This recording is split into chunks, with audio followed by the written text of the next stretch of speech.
nggih dikabehke mboten napa-napa Alaiza. Sampun. Matur suwun nggih kagem pundi niki karang anyar dasun sedaya kemawon. Matur sembah nuwun seduluran selawase. Matur suwun monggo Mbah. Pak Abdullah, Mbah Alaizan, Mbah Jumari, Alaiz. Matur suwun monggo Gusti Putri.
Sing kaping pindhone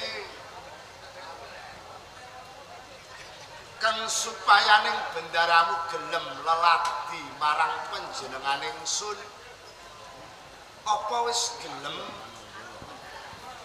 leladi marang panjenengan ingsun mboten tetep uga ngoten ing kemawon isih ora gelem iya yen pancen bendaramu setan isih uga ora gelem leladi marang panjenengan ingsun kowe kena ninggalake ana ing papan kene panjenengan ingsun pribadi kang bakal ngripih marang bendaramu tansu atus mekaten sih apunten setan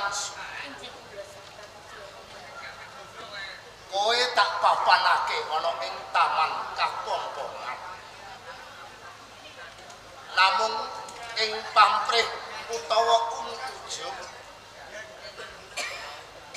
supaya kowe gelem leladi marang panjenengan ingsun nanging yo gene tansu nganti tumekaning saiki durung ana pawangsulan leladi marang panjenengan ingsun kurange apa coba tansu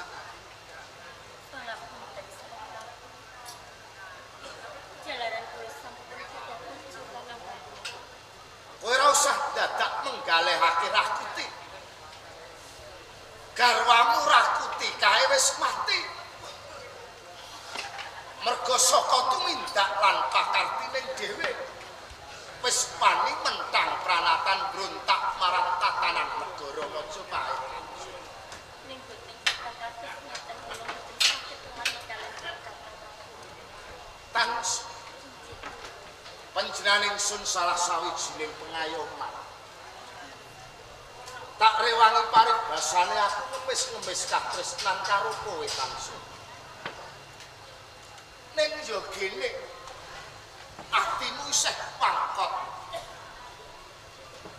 Isih durung gelem lelati marang panjenengan ingsun Tansun.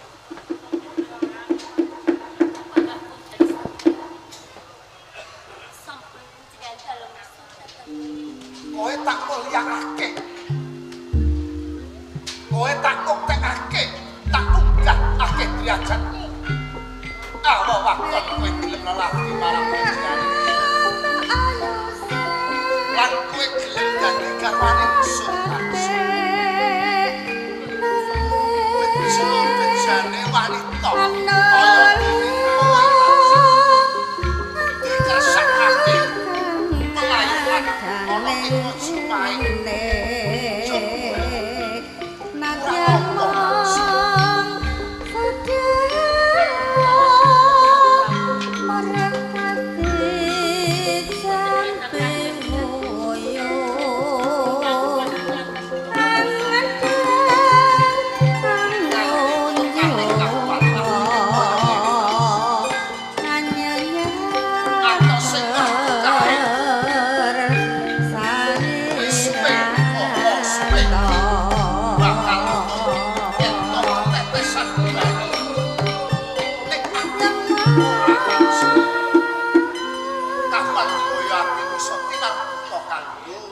Panjenengan ingsun Tansun. Gelem ya Tansun. Boten sampun. Sapa manes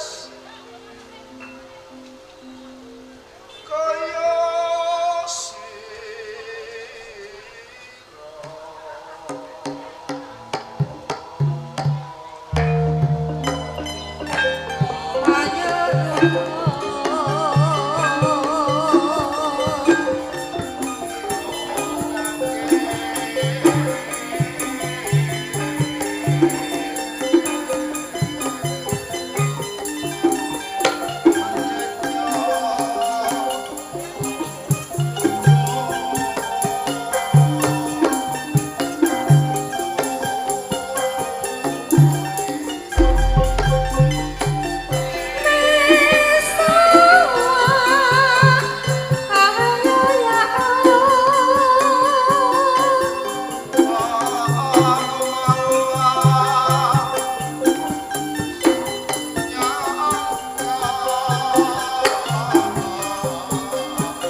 rewangi paribasane aku dolang galong kaya wong edan tinampi. Uga tak rewangi aku angrepa angribik tresna karo kowe Tansu. Ning yo gene kowe isih ora gelem ngimbangi marang katresnanku Tansu. Apa bakal aku mentala karo kowe Tansu? Taman kapongpongan kuwi sing dadi panjenenganing ingsun. Aku bisa tumindak apa wae. Mergo aku kang dadi taman kapongpongan. Apa kowe kudu tak rada paripeksa, tak prawasa dimen kowe gelem ngladeni marang katresnanku Tansu. Sampun sampun. Estu kula boten saged lados dhateng kula nyuwun parampun. Kowe gelem ora? Boten sampun. Kowe gelem ora? Kowe gelem?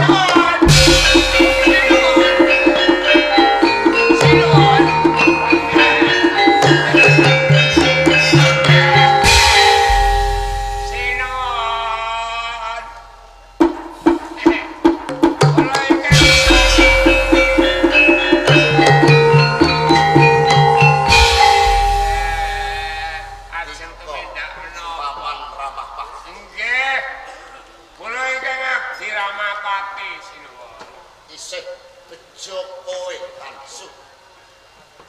Umpama ora ana rawuh Paman Ramapati, mestine wis tetel kawanitanmu. Mancing ana ing Pasilongan, jerone 40 dina ora lagi marang panjenengan ingsun. Ojo luputake panjenengan ingsun nek matahe dina papat kawan.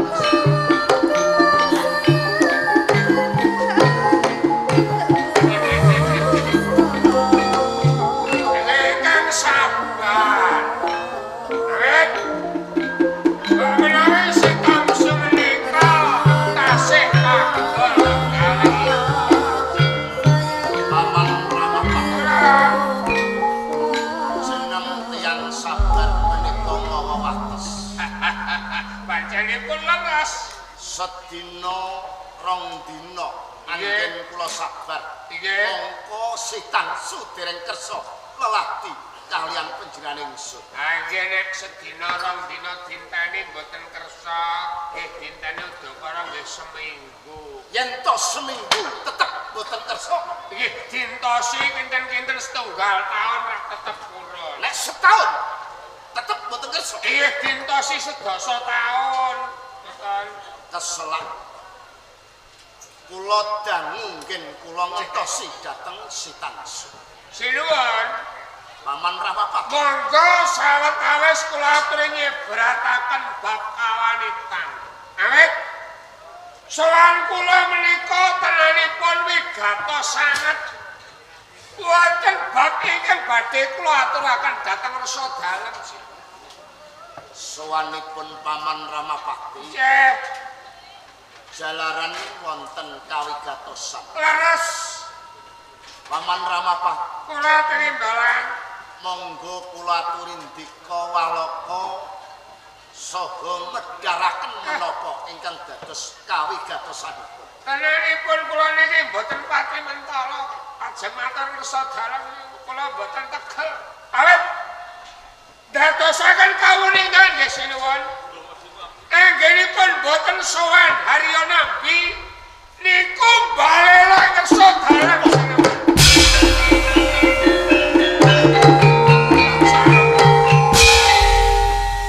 Paman Ramapati, Kula menapa panjenengan ingsun boten klentu tawi salah ing pamireng kula. boten sinuwun. Yen ngantos Paman Haryo Nambi Nggih. wonten ing Kadipaten Lumajang Balela, mongko Paman Ramapati Kula sinuwun. jeneng tiyang Balela niku lak mesti wonten sebabipun, wonten darunanipun. Lah ngerak menika menapa panjenengan kirang wicaksana anggen peparing lawan Paman Haryana? sampun wicaksana saking pamanggipun ingkang abdi. Sampun berguti bawa laksana nandhal menika. Nanging nembe menika tasih boten saged nampi. Bapak langgahan patih amangku bumi panjenengan pocot. Piyambakipun mapan ing Lumajang menika dipun anggep dipun singkiraken kalih penandhal. Menika dasaripun. Mila sinuwun. Menawi miturut pepetangan kula, nembe menika sengaja anggenipun badhe wantun dhateng Resa Dalem. Badhe jongkeng kawibawan wonten negari Majapahit sinuwun. Paman Kula- Ramapati. Timbalan Kula njabel bumi kamardikan utawi bumi mutian wonten ing Lumajang. leres Menika mboten jeneng ampyak awur-awur mboten. Namung katuran menggalih. Bumi mutian menika peparingipun Rama Kertarajasa Jaya Pardana. nggih. Ning sak menika pinangka pengayuman wonten ing Majapahit boten sanes namung panjenengan ingsun. Mila saking menika sri. Balanipun Haryana Nambi menika bebayani katentreman negari Majapahit. Kula ibarataken geni sapelek mungguing rapat. Menawi mboten enggal-enggal kabrastama brawara sinuwun. Paman Ramapati Kula yen kados mekaten keploki saking mburi kula piyambak ingkang ngadani peperangan tanding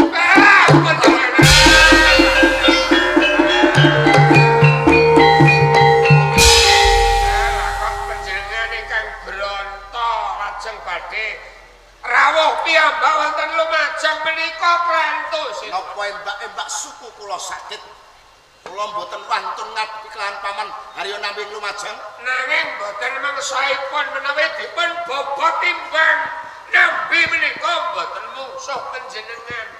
Ngoten. Sebab panjenengan menika Nalendragung iman dhateng asma dalem sih.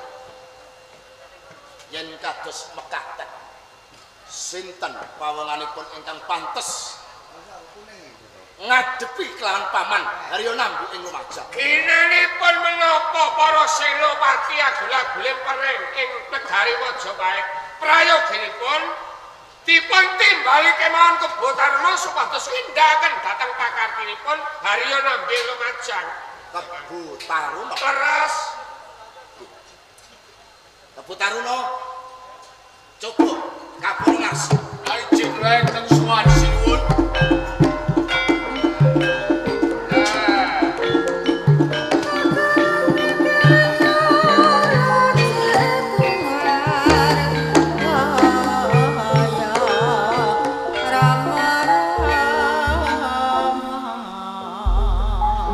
Kaget kang sira tak timbali ora mapan ing pendopo agung ning mapan ing taman kapompokan. Bebasan sandung-sandung goglok salebeting manah. Abdi dalem katimbalan iku pados sepo wonten Resa Dalem ing pendapi. Nanging saprika beneh wonten ing dalem Taman Sari. Dusinuwun abdi dalem namung sak kawula menawi lepat tumrap negari Majapahit pidana napa kula mboten badhe swara. Kang sira ora derbe luput Kebu Taruna. Mung wae ana kawigaten sing pari kudune tak wedharake marang kang sira Kebu Taruna. Lajeng wonten garap napa ing negari Majapahit Nitik marang pratelaning Paman Ramapati. Ana ing negara Majapahit ana salah sawijining punggawaning praja kang nedya wani balelok nyingkur marang panguwasaning ingsun. Ora liya Hadipati saka ing Lumajang Paman Haryana Nambi. Paman Haryana Mula sambung marang Kang Sira tak aturi Kang supaya sowan. Wiwit ari kalungguhan iki Kebo Taruna. Kang Sira tak wisuda pinangka dadi senopati perang ing Majapahit.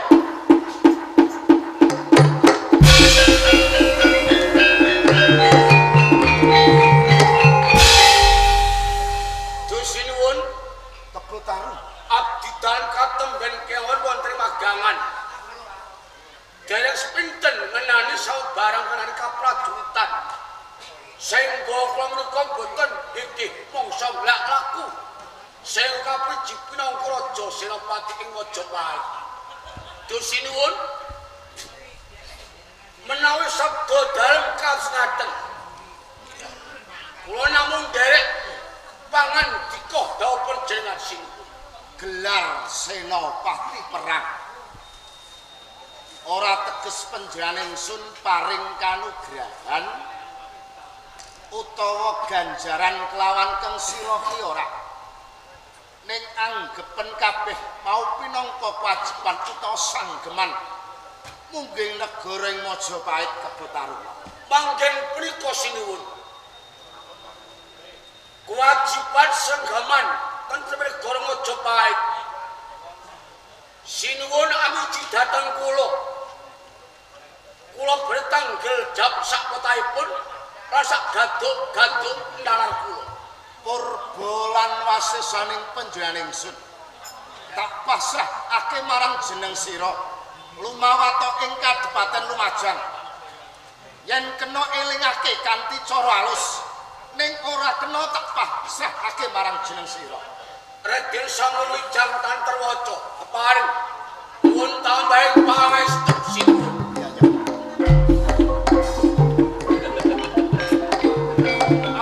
Pangestunipun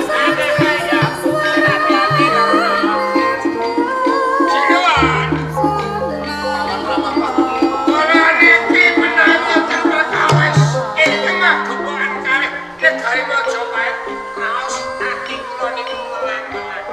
Amin kula ingkang sowan sinuwun Prabu. Sampun Paman Ramapati.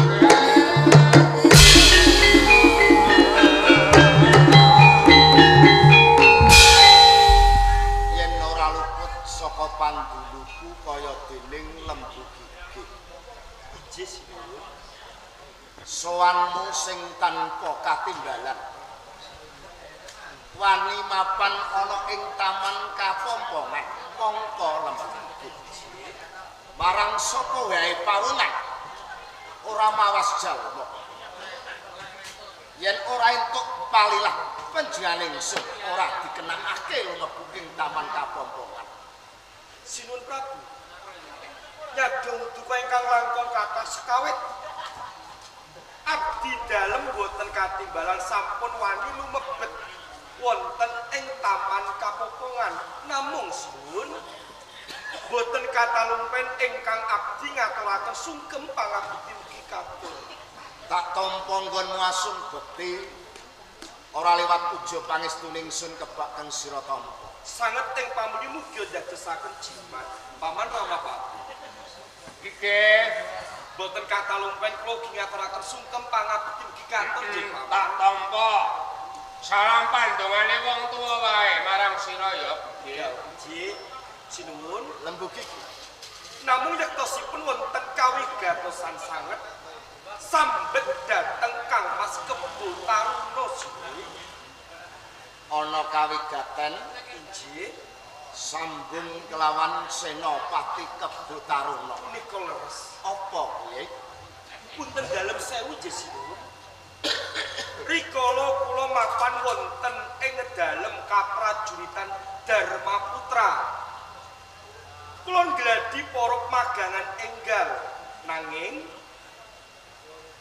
kadadak kula mangertosi dhateng Kang Mas Kebo Taruna ingkang kinanten sekal merati runcing mewah kaderekaken sak bergadaning prajurit kamangka nggih sinuwun adab ingkang sampun lumampah Lamun to wonten titikanipun senopati ingkang sampun kinangan Sekar Merati Ronce, tertamtu senopati punika badhe magut wonten ing telengipun Raranggono. Napa kapala leres? Ora luput apa sing kok aturake yen pancen kang sira kepen mangerteni genahe Kebo Taruna tak utuskan supaya lumarap ana ing Kadipaten Lumajang. Jalaran wektu dina iki Adipati Lumajang Paman Haryonambi wis nedya wani mentang pranatan balela ana ing Majapahit. Ora mung kuwi, sambung marang Melati kang kinalung. Wektu dina iki Kebo Taruna tak tetepke pinangka dadi senopati perang ing Majapahit.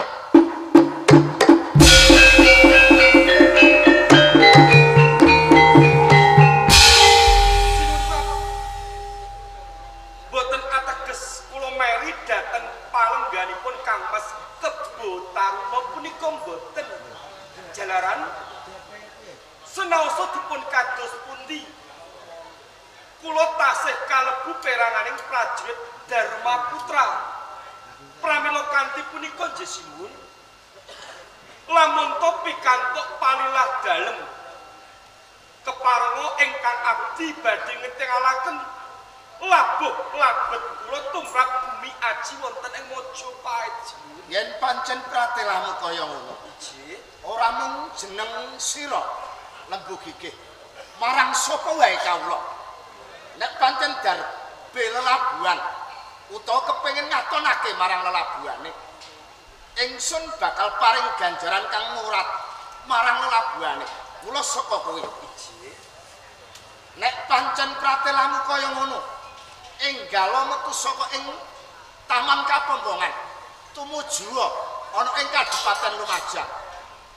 Sinuwun Prabu, sampun cetha mewah terwata napa ingkang dados dawuh pangandika dalem.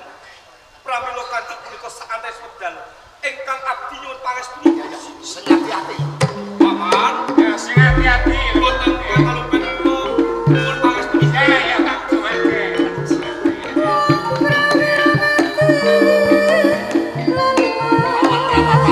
Kula jenengan Kula pitados kalih jenengan.